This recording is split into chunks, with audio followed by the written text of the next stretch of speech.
You feel the absence first. Not the absence of sound, though the silence is profound. This is different. This is the sudden, crushing void where faith used to exist, where certainty once resided like a warm fire in the center of your chest. Your name is Brother Captain Matthias Kane of the Blood Angels chapter, and you have served the God Emperor of mankind for 173 years. You have fought Orks in the ash wastes of Armageddon. You have purged chaos cults from Hive Cities so corrupted that the very walls wept with demonic influence. You have stood on the bridges of void ships as they translated through the warp, and you have felt, always, without exception, the Emperor's light guiding you through that hellish dimension. Until now. The sensation began 3 hours ago, during the morning prayer rituals in the Chapel of Martyrs aboard the strike cruiser Crimson Vindication.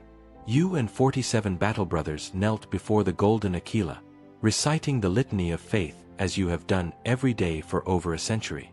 The words were familiar, comfortable, a meditation that connected you to something vast and eternal. But halfway through the third verse, something changed. The presence, that subtle, indescribable awareness of being watched over, protected, valued by something infinitely greater than yourself, simply vanished. It was not gradual. Not a slow fading like the dimming of lights or the cooling of heated metal. It was instantaneous, absolute, like a door slamming shut in a distant room, cutting off a conversation you had been listening to your entire life. One moment, you felt the Emperor's attention, distant but undeniable, a golden thread connecting your soul to Terra across impossibly vast gulfs of space and time. The next moment, nothing. Just emptiness. Just the cold vacuum of a universe suddenly indifferent to your existence. You had stopped mid-prayer. Around you, other Space Marines faltered, their voices dying in their throats. Brother Sergeant Lucian, who had served for 214 years and whose faith was legendary even among the Blood Angels, stood abruptly, his ceramite armor clanking in the sudden silence. His face, what little was visible beneath his helmet's autosenses, showed an expression you had never seen on a Space Marine before, confusion bordering on panic. "Captain," Lucian said, his voice rough with something that might have been fear if Space Marines were capable of such weakness. "I cannot feel him." You wanted to correct him. Wanted to say that he was mistaken, that the Emperor's presence was eternal and unwavering, that doubt itself was a form of heresy that would bring the chaplains down upon him. But you could not speak those words because they would be lies, and you had never lied to your brothers. "I know," you replied. The admission felt like blasphemy. "Neither can I." The Chapel of Martyrs, a sacred space decorated with the skulls of fallen heroes and murals depicting the Emperor's greatest triumphs, suddenly felt oppressively empty. The Golden Aquila, normally radiating a subtle sense of divine presence, was now just metal. Beautiful, ornate, perfectly crafted metal, but nothing more. The incense still burned in the censers, filling the air with a sacred sense of frankincense and myrrh, but the smoke no longer felt like a bridge between material and divine. It was just smoke. 23 of the 47 Space Marines in the chapel stood and walked out without a word. Not in defiance. Not in anger. But with the mechanical purposefulness of soldiers who have received no orders and default to basic survival protocols. 3 remained kneeling, continuing their prayers with desperate intensity, as though sheer devotion could restore what had been lost. The rest, yourself included, simply stood in shocked paralysis, processing an experience for which your extensive training had provided no preparation. You are genetically engineered, psychologically conditioned, surgically enhanced beyond human capability. You have 2 hearts, 3 lungs, organs that can filter toxins and heal wounds that would kill normal men in seconds. Your mind has been conditioned to resist pain, fear, doubt, and despair through hypnotherapy and decades of brutal training. You should not be capable of the emotion currently flooding through your enhanced physiology. But you feel it anyway. Existential terror. Because if the Emperor is not watching, then what is the purpose of the Imperium? What is the meaning of the 10,000 years of endless war, the countless trillions who have died in his name? What justifies the suffering, the sacrifice, the absolute certainty that every action, no matter how brutal, serves a higher divine purpose? Your gauntlet hand moves to the purity seals attached to your armor, strips of parchment inscribed with prayers and bound with red wax. You have earned 17 of these seals over your career, each one marking a significant victory or act of devotion. You touch them now, seeking comfort in the familiar ritual, but they feel different. Lighter. As though they are no longer anchored to anything beyond themselves. All senior officers to the bridge. The Vox system crackles with Chapter Master Dante's voice. Even through the mechanical distortion of the communication system, you hear something unusual in your commander's tone: uncertainty. Dante has commanded the Blood Angels for over 1,000 years. He has fought in campaigns that most Space Marines only hear about in legends. His faith is supposed to be unshakable. If Dante sounds uncertain, then the situation is far worse than you imagined. The walk from the chapel to the bridge takes 4 minutes and 37 seconds. You count each second, needing the structure, the measurability, the concrete certainty of time passing. Around you, the Crimson Vindication feels different. The ship is the same corridors lined with devotional murals, same servoskulls floating through the air performing maintenance tasks, same distant hum of the plasma reactors that provide power to keep you alive in the void of space. But the atmosphere has changed. You pass crew members, baseline humans, not Space Marines, and see fear in their eyes.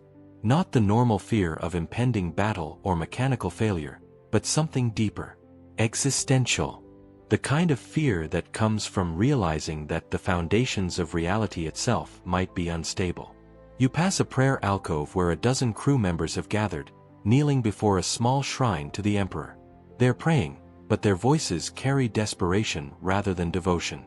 You hear phrases like, "Please come back," and "Don't abandon us," and "We're sorry for whatever we did." As though they believe they have somehow offended the God Emperor and this silence is punishment.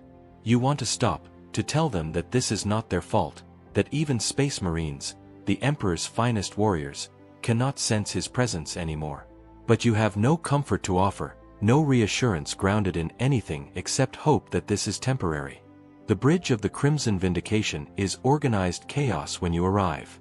23 officers, a mixture of Space Marines and senior naval personnel, cluster around the hololithic display that normally shows tactical information about your current position in the void.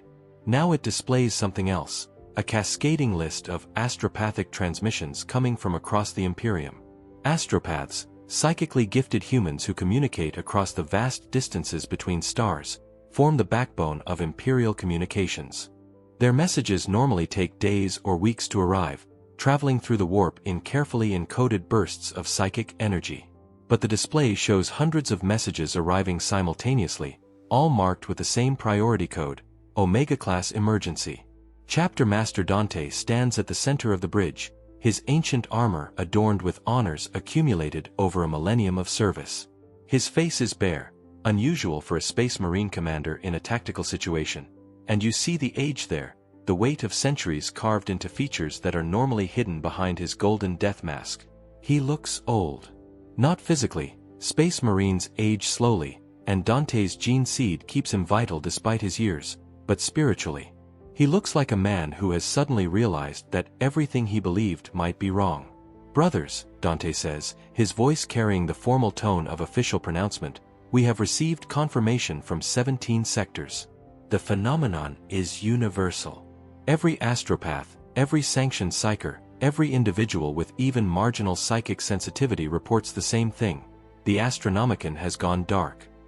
The Astronomicon. The psychic beacon that emanates from Terra, powered by the God Emperor himself sitting upon the golden throne, that allows ships to navigate the warp without being lost in its chaotic currents. For 10,000 years, it has burned constantly, a lighthouse in the storm, proof of the Emperor's continued existence and power. If the Astronomicon is dark, then either the Emperor has died, or he has withdrawn his attention from humanity entirely.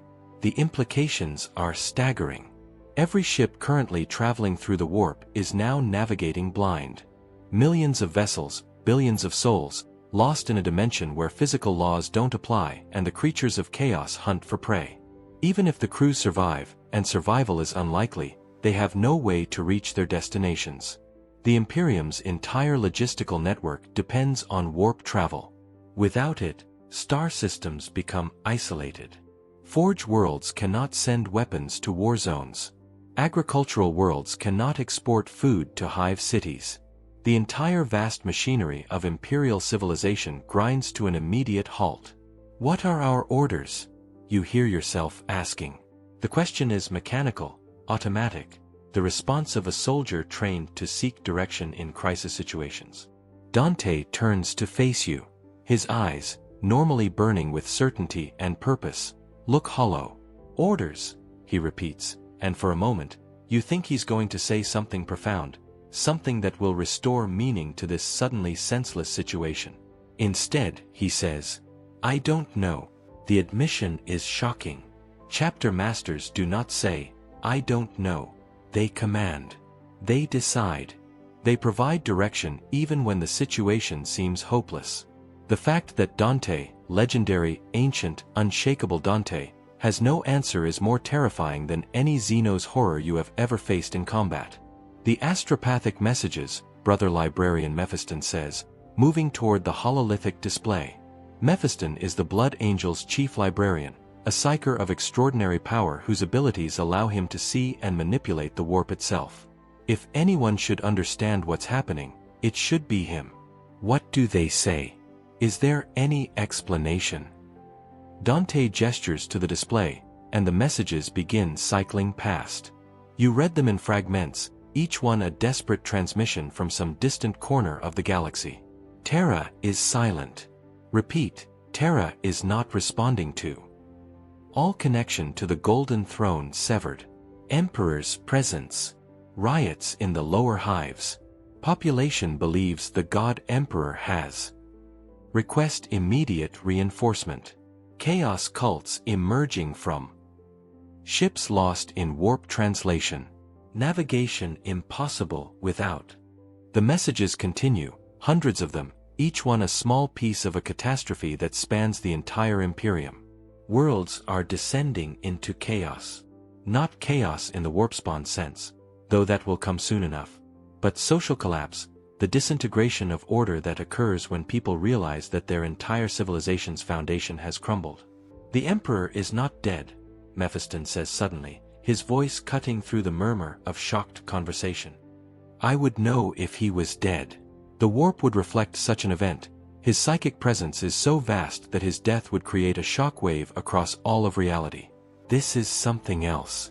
He's withdrawn, pulled his attention away from humanity. But he still exists. The distinction seems almost meaningless. If the Emperor exists but chooses not to help, how is that different from him being dead? The effect on the Imperium is identical. Why? You ask. The question is dangerous, bordering on heretical. You do not question the Emperor's will. You do not demand explanations from God. But the word escapes anyway, driven by a need to understand that overrides decades of conditioning. I don't know, Mephiston admits. And you see something flicker across his face, something you have never seen on a Space Marine librarian before. Doubt in his own powers, uncertainty about whether he can still be trusted to read the warp correctly when the greatest psychic presence in the galaxy has gone silent. The bridge's tactical display suddenly flares with new information. One of the navigators, baseline humans with a mutation that allows them to perceive the warp and guide ships through it, has entered the bridge, escorted by 2 guards.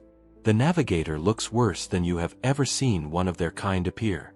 Navigators are strange, unsettling to look at, their warp-seeing third eye normally hidden behind a protective bandana. This one has torn the bandana away, and the third eye is open, unfocused, streaming with tears that might be blood or might be something worse. I can see it, the navigator gasps, words tumbling out with desperate urgency. I can see what happened. The warp is screaming. Dante moves toward the navigator with surprising gentleness, his armored gauntlet steadying the woman as she sways on her feet. Explain, he commands, though his voice carries more concern than authority. The Astronomicon didn't just go dark, the navigator says, her normal eye, the one not mutated for warpsight, fixing on Dante with terrible intensity. The Emperor. He didn't die. He didn't abandon us. He's fighting something. Something in the warp, something so vast that he's pulled all his attention, all his power, every fragment of his consciousness to focus on combating it.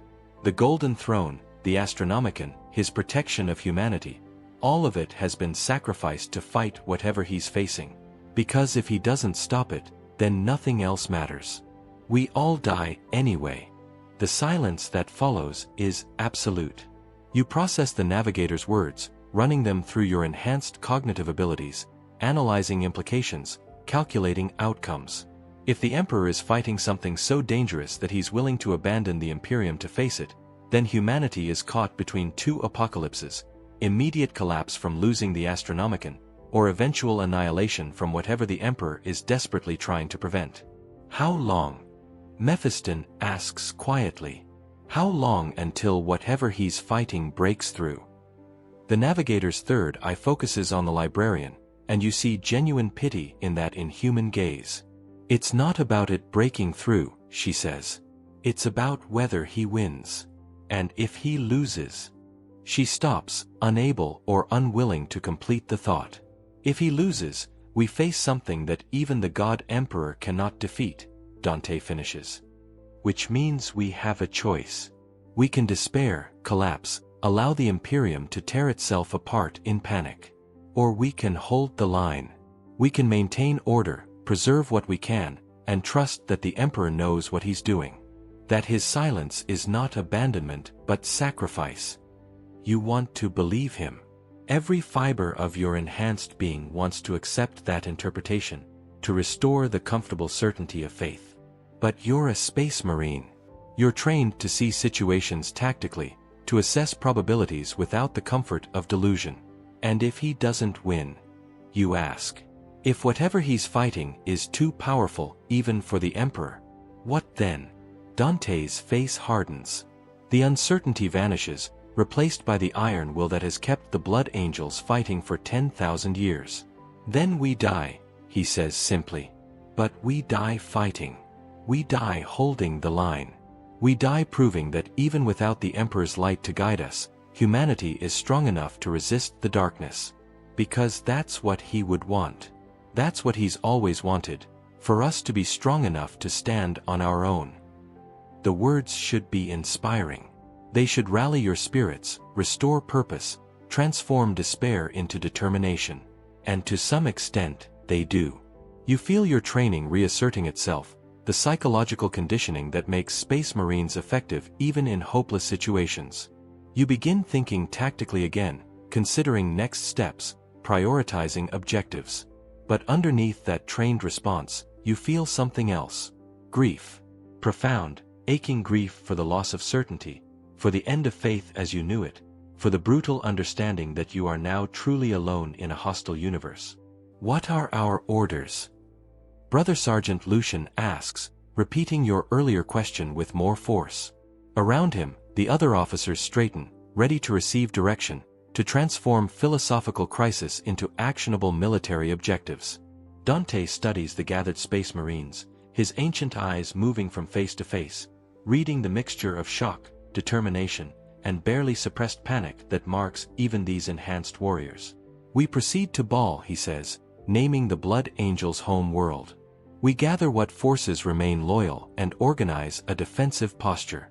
If the Emperor is fighting something in the warp, then the Materium becomes our responsibility. We hold the Imperium together.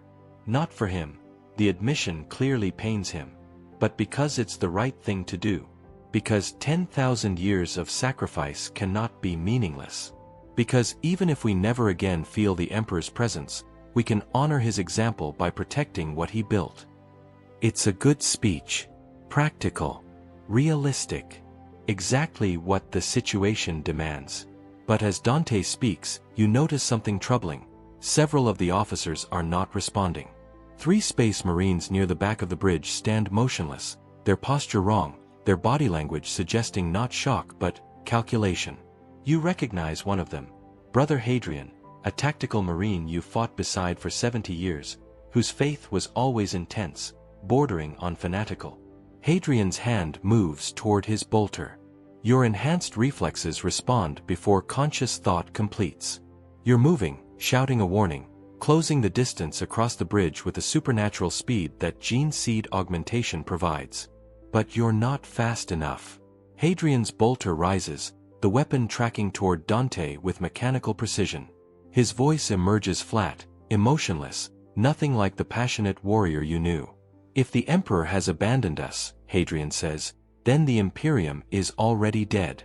And the dead serve only chaos. He fires. The bolt round, a .998 caliber mass-reactive projectile designed to punch through armor and detonate inside the target, crosses the bridge in a fraction of a second.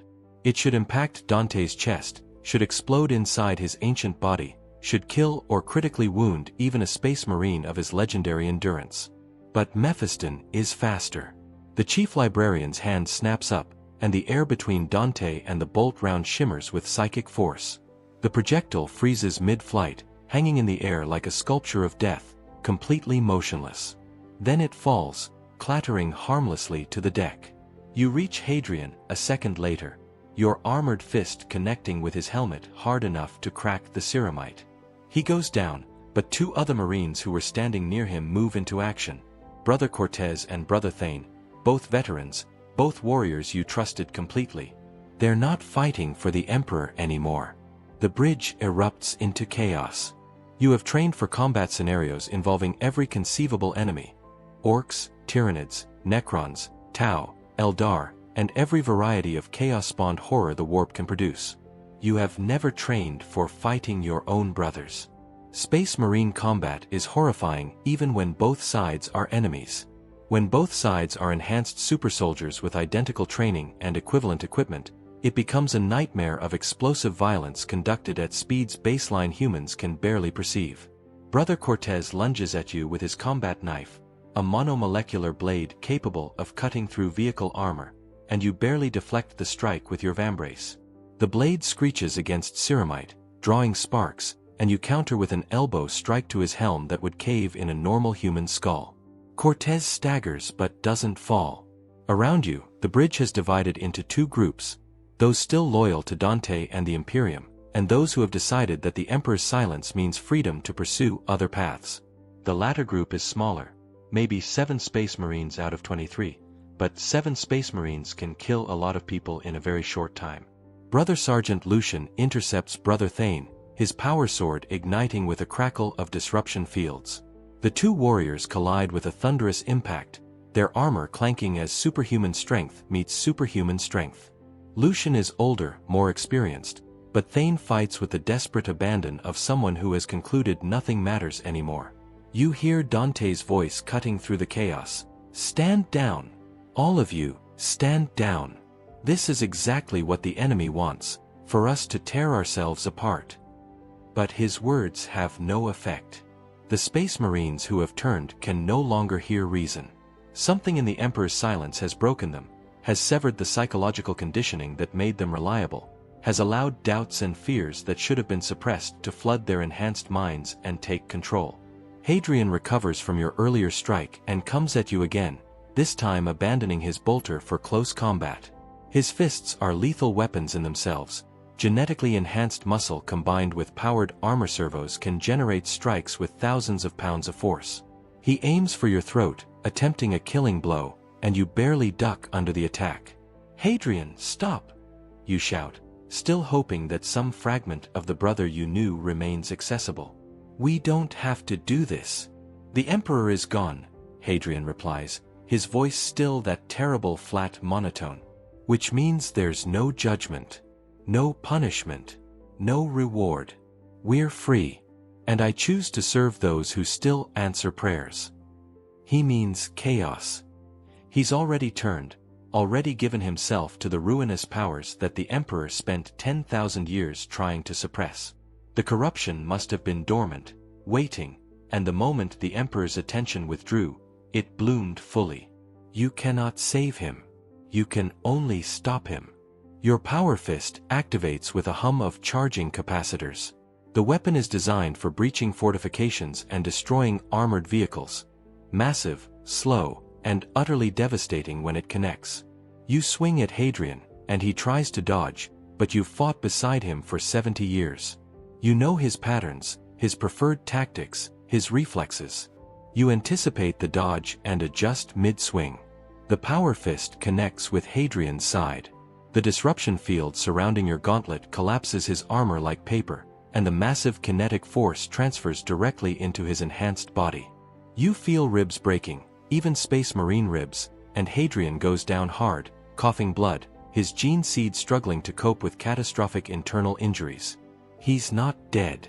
Space Marines are incredibly hard to kill. But he's out of the fight.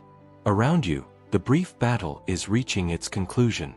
Mephiston has immobilized 3 of the traitors with psychic force, holding them suspended in the air like insects in amber.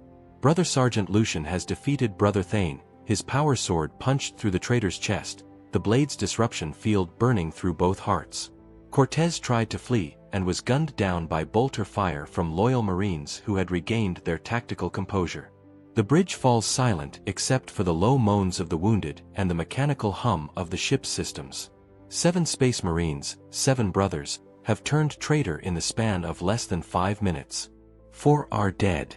3 are critically wounded and restrained. The speed of the collapse is terrifying. Dante stands in the center of the carnage, his face showing the strain of command in this unprecedented situation.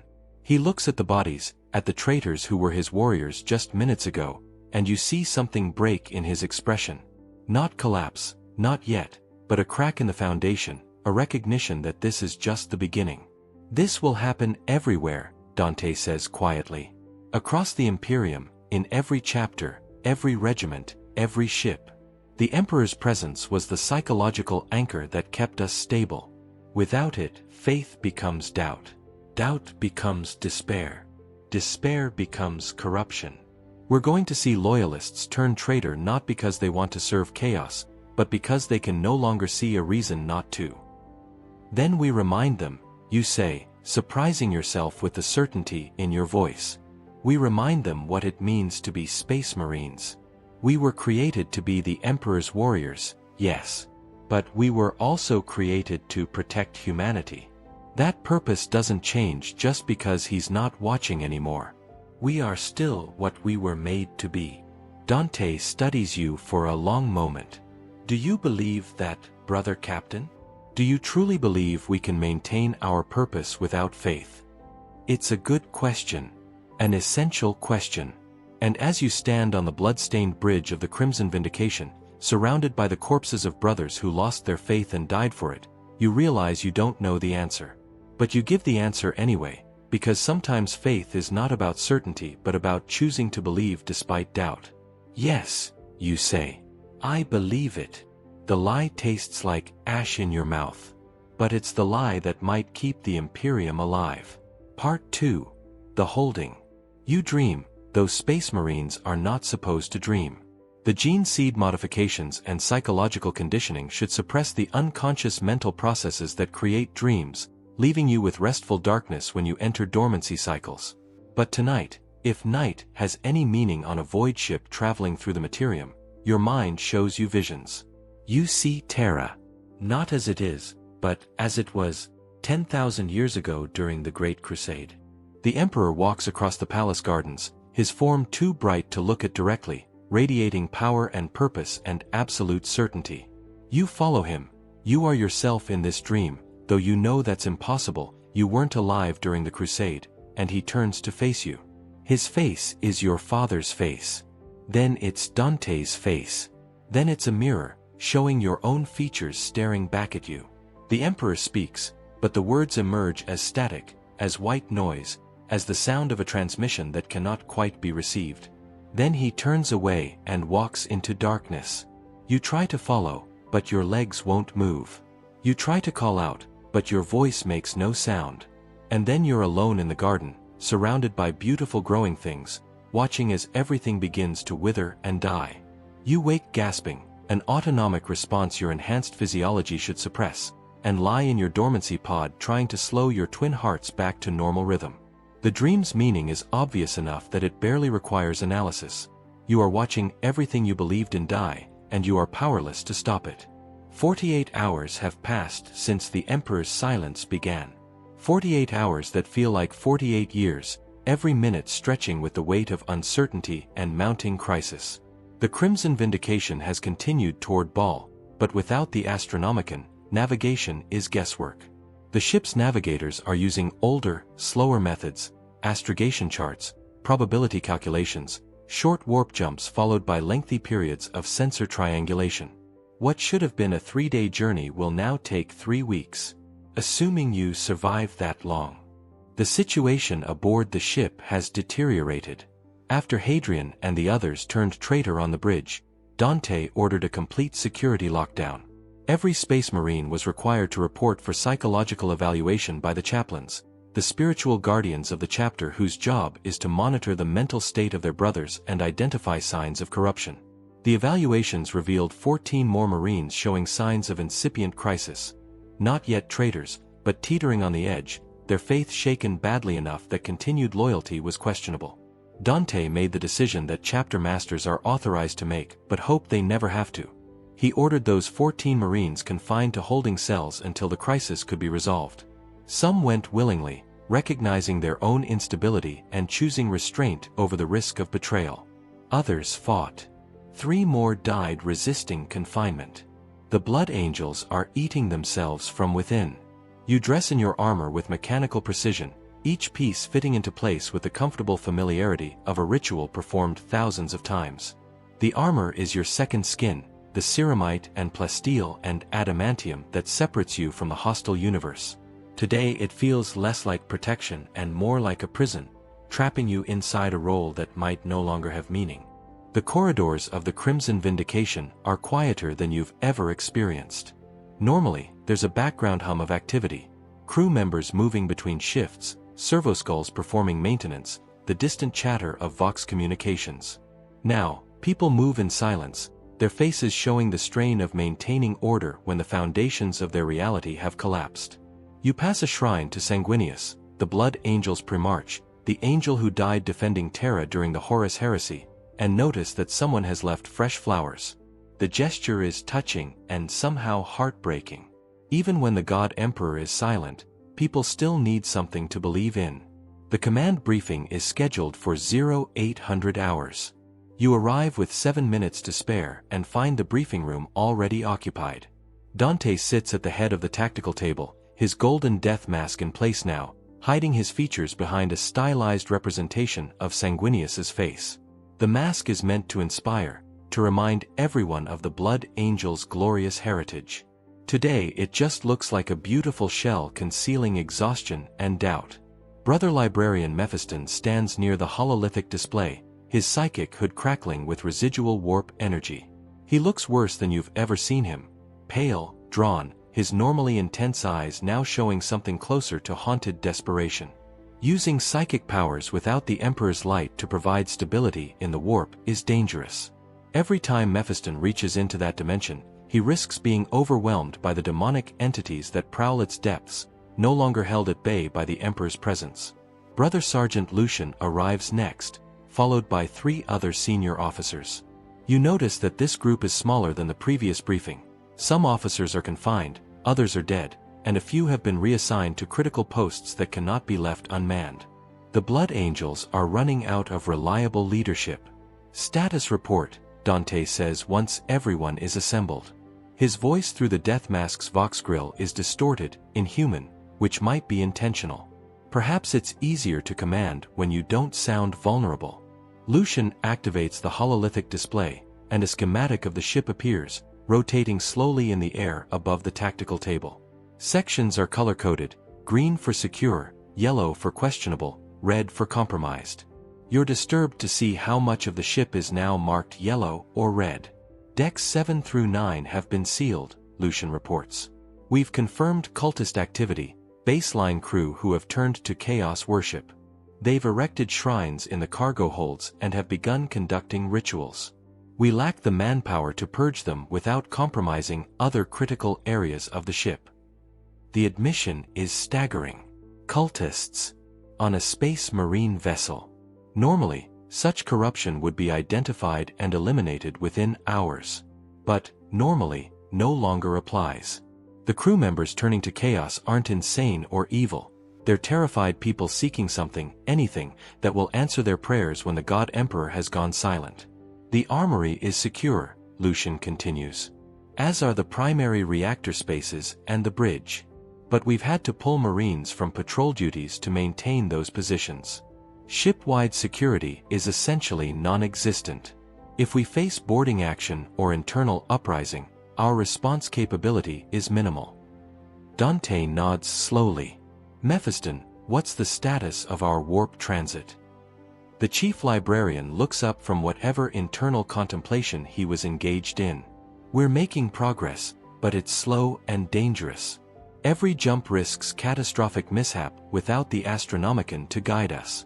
I've been maintaining psychic shields around the Geller field generators. If those fail, the ship will be flooded with warp entities within seconds. But the effort required. He pauses, and you hear genuine strain in his voice. I cannot maintain this indefinitely. My powers are finite. The warp is actively hostile now, pressing against my defenses, seeking entry. Eventually, I will fail. How long? Dante asks. 72 hours, Mephiston says. Maybe 96 if I enter a meditative trance and do nothing except maintain the shields. But that would leave you without psychic support for other operations. 72 hours. 3 days until the ship's chief librarian, one of the most powerful psychers in the Blood Angels, collapses from exhaustion. And after that, nothing stands between the ship and the horrors of the warp except prayer. Which apparently doesn't work anymore. We need to accelerate, you say, though even as you speak you know it's impossible. We need to reach Baal before Mephiston fails. Can the navigators plot a longer jump? Something that gets us closer in a single transit. They can, Lucian replies, but the risk of catastrophic misjump increases exponentially with distance. We could emerge inside a star. We could overshoot by light years. We could exit the warp spatially where we intended, but temporally decades or centuries off target. Without the Astronomicon, warp navigation is barely controlled falling. You're about to respond when the ship's alarm klaxon begins shrieking. Red emergency lights strobe across the briefing room, and the Vox system crackles with a panicked voice. Hull breach. Hull breach on Deck 12. Emergency bulkheads are not responding. Repeat, Deck 12 is. The transmission cuts off mid-sentence. You're running before conscious thought completes, your enhanced physiology responding to threat indicators with the speed that gene seed augmentation provides. Dante is beside you, his ancient armor moving with surprising grace despite its age and ornamentation. Lucian and 2 other Marines follow, their bolters already in their hands, safeties disengaged. Deck 12. You know that section of the ship. It's primarily crew quarters and minor storage spaces, not critical systems, which means the hull breach might be survivable if you can seal the affected sections quickly. But the Vox transmission said the emergency bulkheads weren't responding, which suggests either catastrophic system failure or deliberate sabotage. You reach the access corridor to Deck 12 and immediately understand the situation is worse than reported. The corridor is filled with crew members fleeing in panic, their faces showing absolute terror. You smell it before you see it, the distinctive scent of warp corruption, like spoiled meat mixed with burning hair and something acrid that has no equivalent in normal chemistry. Clear the corridor. Dante's voice booms through his armor's external Vox speakers. The crew members scramble to obey, pressing themselves against the walls to let you pass. You see recognition in their eyes, not just of Space Marines, but of hope. They believe you can fix this. You wish you shared their certainty. The entrance to Deck 12 is marked by an emergency bulkhead that should have sealed automatically when the hull breach occurred. Instead, it hangs half-closed, its massive adamantium door jammed in place by something that doesn't belong in real space. The obstruction looks organic, like a massive root or tentacle, but it pulses with colors that hurt to perceive, shades that shouldn't exist outside the warp. Demonic incursion, Mephiston says, arriving behind you with his force staff blazing with psychic fire. The Geller fields are intact, which means this came from inside the ship. Someone opened a gate. The cultists on decks 7 through 9. They must have succeeded in their ritual, punching a hole through to the warp, inviting something through. Without the Emperor's presence to strengthen the barriers between dimensions, such breachings have become terrifyingly easy. How many? Dante asks, his hand moving to the ancient master-crafted bolter maglocked to his armor. Mephiston closes his eyes, his psychic senses reaching out to probe the corruption beyond the jammed bulkhead. When he opens them again, you see fear, actual, undisguised fear, in the chief librarian's eyes. Dozens. Minor entities, mostly.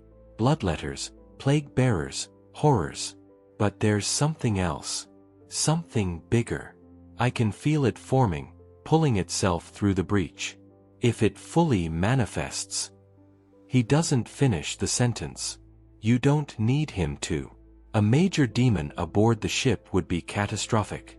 Space Marines are trained to fight demons, equipped with blessed weapons and protected by faith and ritual.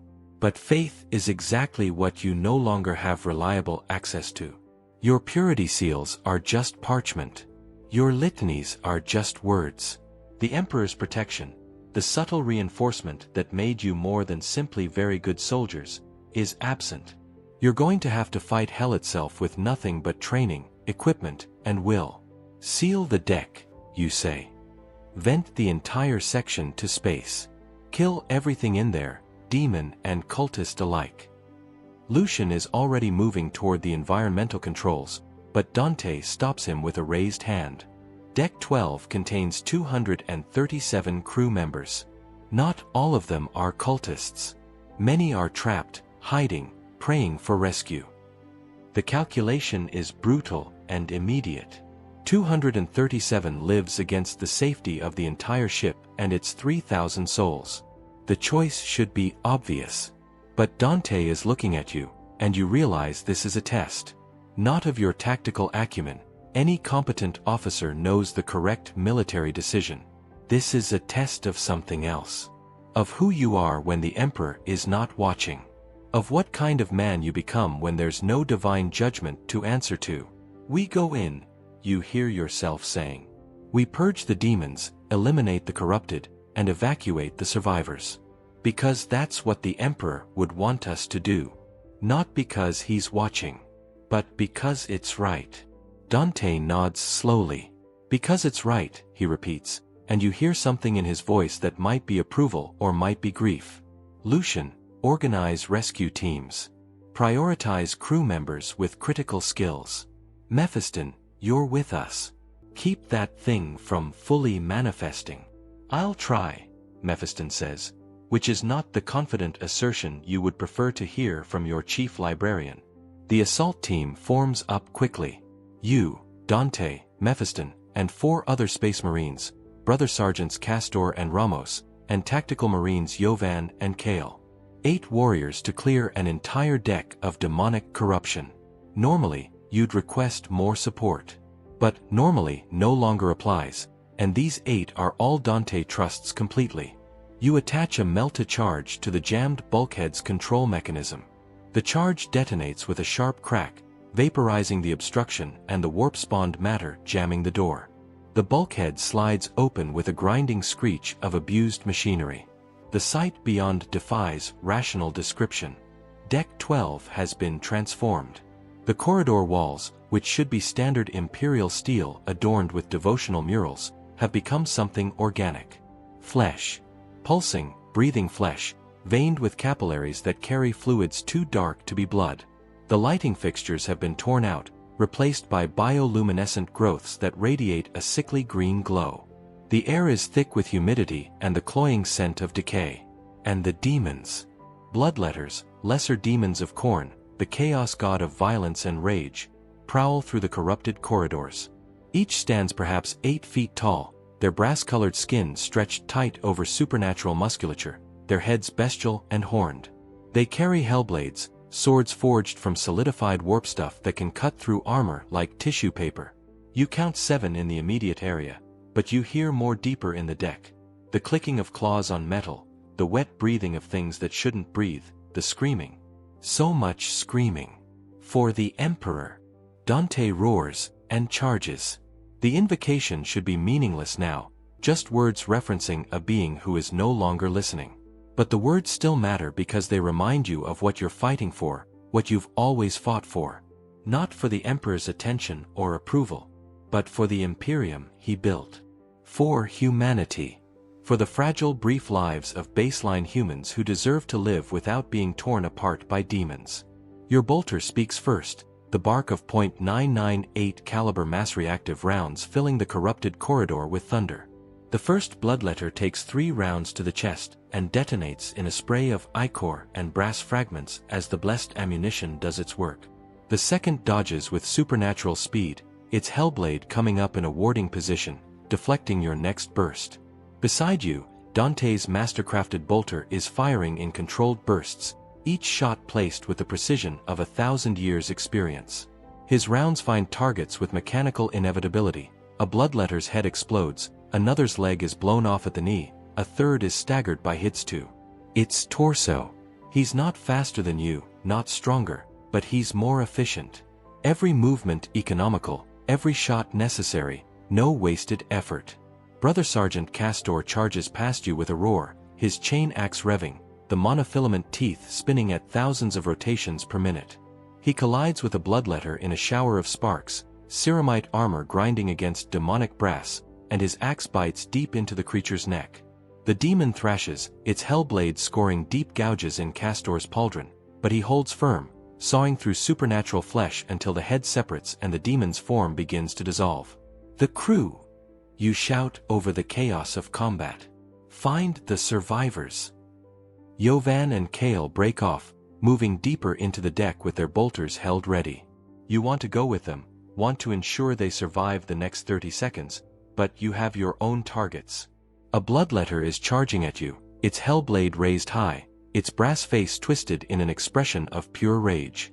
You drop to one knee and roll aside as the hellblade comes down, the weapon passing so close to your helmet that you hear the whistle of displaced air.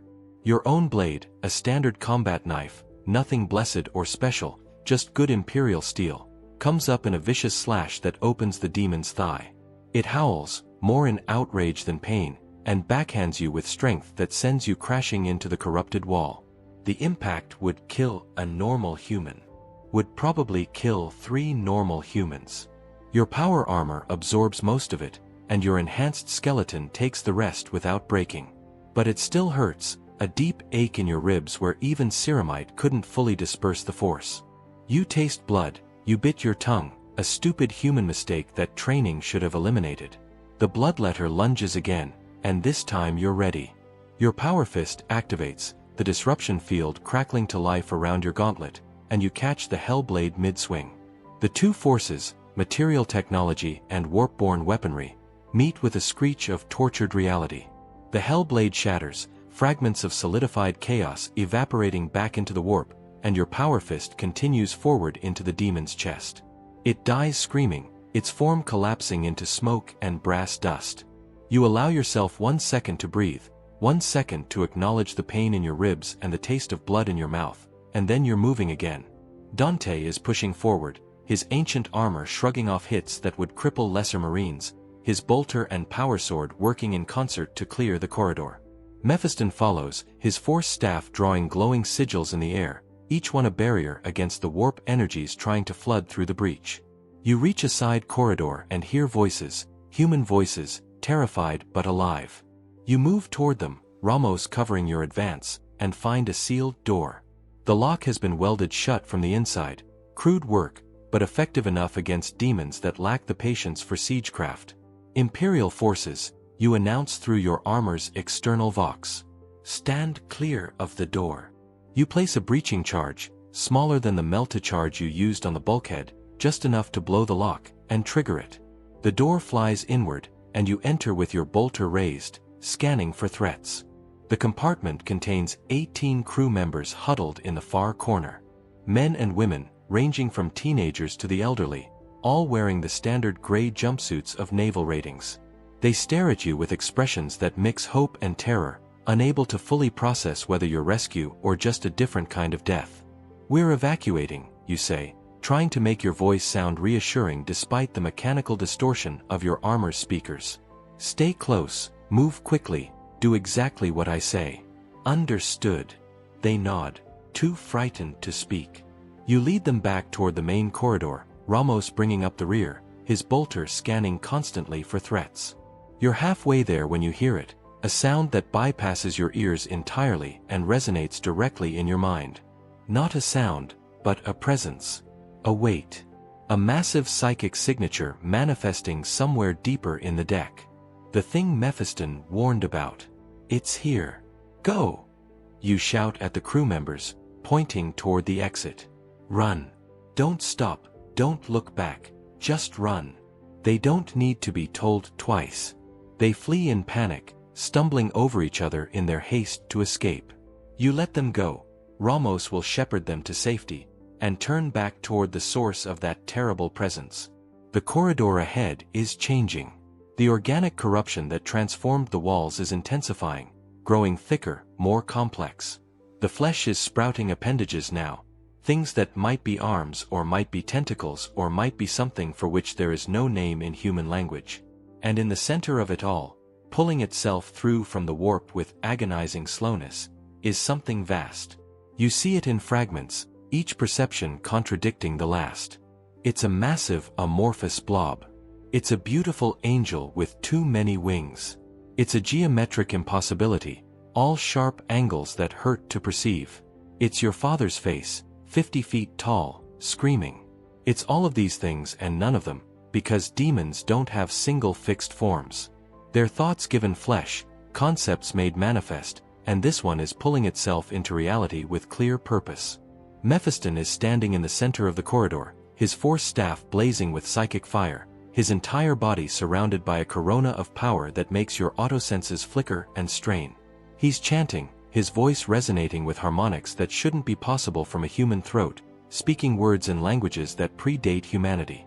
He's fighting the demon's manifestation, trying to force it back through the breach before it fully stabilizes in real space. I can't hold it. Mephiston screams, and you see blood streaming from his nose, his ears, his eyes. It's too strong. Without the Emperor's light, I can't.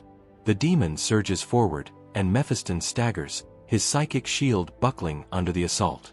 You see Dante moving, his ancient legs driving him forward with desperate speed, his power sword raised, and you know with absolute certainty that he's going to try to fight this thing in close combat. Which is suicide. Even for Dante. You have perhaps 3 seconds to decide. 3 seconds to choose between the tactically sound decision. Fall back, seal the deck, vent everything to space and accept the loss of anyone still trapped inside, and the insane decision. The one that has no chance of success. The one that might get you killed for no strategic gain whatsoever. The insane decision is to help Mephiston. To add your will to his, to combine your strength, however inadequate, with his power. You're not a psyker.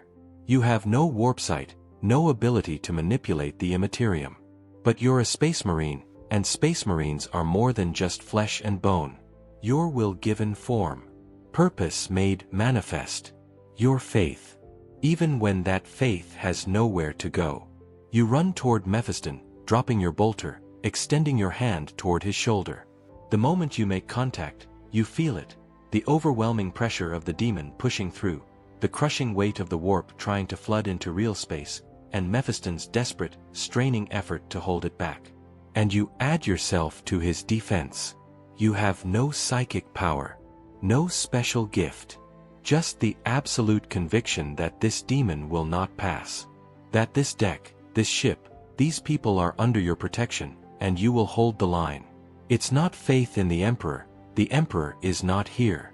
It's faith in yourself.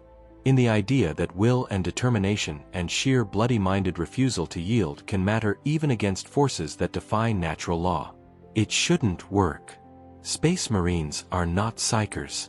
Your will, however strong, should have no effect on warp-based entities. The demon should crush you like an insect, burn through your mind, reduce you to a gibbering wreck. But something happens. Maybe it's because you're a Space Marine, genetically engineered to be more than human, your very existence a triumph of human will over natural limitation. Maybe it's because the Emperor, wherever he is, whatever he's fighting, left something behind in his creations, some spark that doesn't require his active attention to function. Maybe it's just because sometimes, in the grim darkness of the far future, sheer determination actually matters. Whatever the reason, you feel yourself connecting to Mephistopheles' psychic shield. Not contributing power, you have no power to contribute, but providing something else. Structure. Stability. An anchor point in reality that gives his psychic construct something solid to brace against.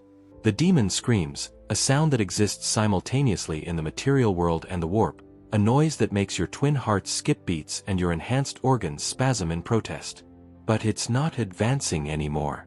Mephistopheles' shield has stabilized, reinforced by your presence, and the demon's manifestation has stalled. Close it. Mephistopheles gasps through gritted teeth. The breach. Find where they opened it and close it. Castor is already moving, having heard the order through the vox. You see him disappearing into a side corridor, tracking the strongest concentration of corruption, searching for the ritual site where the cultists punched through the barriers between dimensions.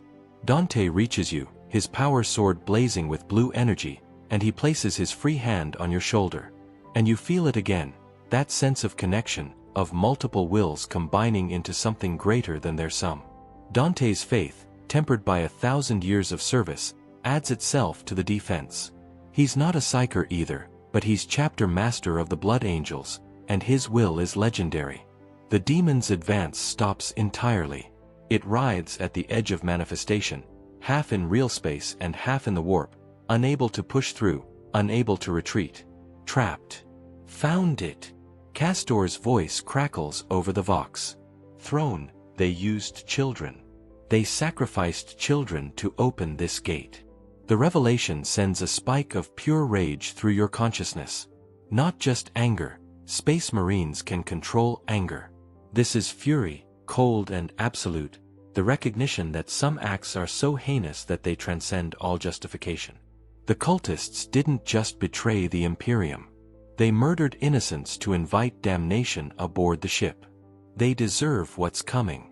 Destroy the ritual site, Dante commands. Purge it with fire. You hear the distinctive whump of Castor's flamer igniting, the sound of promethium burning at temperatures that can melt through bulkheads. The demon screams again, and this time there's pain in that inhuman voice. Without the ritual sustaining its manifestation, it's being pulled back, forcibly ejected from real space. But it's not going quietly.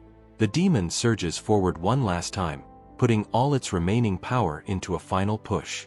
Mephistopheles' shield cracks, psychic energy bleeding through in jagged arcs that scar the corridor walls.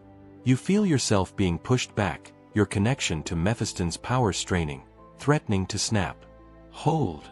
Dante roars. In the Emperor's name, we hold. The invocation shouldn't matter. The Emperor isn't listening. But it matters anyway because it reminds you why you're here, what you're fighting for. You're not holding this line because some distant god demands it. You're holding it because it's your duty, your purpose, the reason you were created. You are a Space Marine. You hold the line. That's what you do. The demon's final push breaks against your combined will like a wave against a cliff. It screams one last time, fury and frustration and promise of vengeance, and then it's gone, pulled back through the closing breach, banished to the warp. The corridor falls silent except for the crackling of flames and the harsh breathing of warriors who have pushed themselves to absolute limits. Mephistopheles collapses. You barely catch him before he hits the corrupted floor, his weight, power armor and all, dragging you to your knees. His eyes are rolled back in his head, blood still streaming from every facial orifice, his body convulsing with aftershocks from the psychic strain. Medici! You shout into the vox. Chief Librarian down, priority evac. Dante is leaning heavily on his power sword, using it like a cane, his ancient body showing the strain of the past few minutes. He looks at you, and even through his golden death mask, you can see exhaustion in his posture. You held, he says simply. You're not a psyker, you have no gifts, and you held anyway. How? You don't have an answer. You're still trying to process what just happened, how you, a normal space marine with no psychic ability, managed to affect a warp entity. It shouldn't be possible. It violates everything you know about how reality works. I don't know, you admit. I just refused to let it through. And somehow, that mattered. Dante nods slowly. Faith, he says. Not faith in the Emperor. Faith in ourselves. In our purpose. Maybe that's what we've been missing. We thought we needed the Emperor to be watching for our faith to have power. But faith has never been about being watched. It's about choosing to believe. Choosing to stand. Choosing to matter. The words should sound profound. Inspiring. A revelation that could guide the Blood Angels through this crisis. But you're too exhausted for philosophy. Too drained to care about meaning and purpose and whether faith works through divine intervention or personal conviction. You just want this day to end. The evacuation takes another 3 hours. Castor's team purges the ritual site, reducing it to slag and ash. Yovan and Kale find another 27 survivors hiding in sealed compartments throughout the deck. The cultists, 19 of them, their faces marked with chaos sigils and their hands stained with innocent blood, are discovered trying to break into a secondary weapons locker. They don't survive contact with the assault team. By the time you finally seal Deck 12 and begin atmospheric purging to sterilize the corruption, you've been in combat for 4 hours and 17 minutes. Space Marines can fight for days without rest, but the psychic strain of confronting the demon has left you feeling hollowed out, empty. You make your way to the Apothecarian where Mephiston is being treated. The chief librarian lies on a medical slab surrounded by monitoring equipment, his power armor removed, his body covered in the pale scars that mark extensive augmentation surgery. The apothecary, Brother Aldrich, an ancient marine whose skills have saved hundreds of lives, is working with efficient precision, administering stimulants and monitoring Mephiston's enhanced physiology. Will he recover? You ask. Aldrich looks up, his weathered face showing concern. Physically, yes. His gene seed is coping with the strain, and his organs are stabilizing. Psychically, he shrugs. I'm not a librarian. I can't assess the damage to his warp sight or his ability to channel psychic power. He'll need to evaluate that himself when he wakes. And if he can't use his powers anymore? If the strain broke something that can't heal? Aldrich's expression hardens. Then we lose our chief librarian, our most powerful psyker, and our best defense against warp incursions. Which means the next time demons breach the ship, we'll have to fight them without psychic support. It will be much harder. Many more will die. The calculation is brutal but necessary. You're military commanders. You think in terms of capabilities, assets, strategic resources. Mephiston isn't just a brother, he's a critical piece of the ship's defense infrastructure. Losing him would be catastrophic. How long until we reach Ball? You ask. 17 days, Aldrich replies. Assuming we maintain current pace and don't encounter additional complications. Which seems optimistic given current circumstances. 17 days. 17 days to hold the ship together, maintain order, prevent further corruption, and somehow reach safety without the Astronomicon to guide your path. 17 days that will feel like 17 years. You're about to leave the Apothecarian when Mephiston's eyes snap open. His hand shoots out with surprising speed, grabbing your wrist with enhanced strength, his fingers digging into your armor's joint seals hard enough to dent the ceramite. Saw it? Mephiston gasps, his voice raw. When I touched the demon, I saw what it saw. Saw the warp. Saw what the Emperor is fighting. You lean closer, your twin hearts accelerating despite your training. What is he fighting?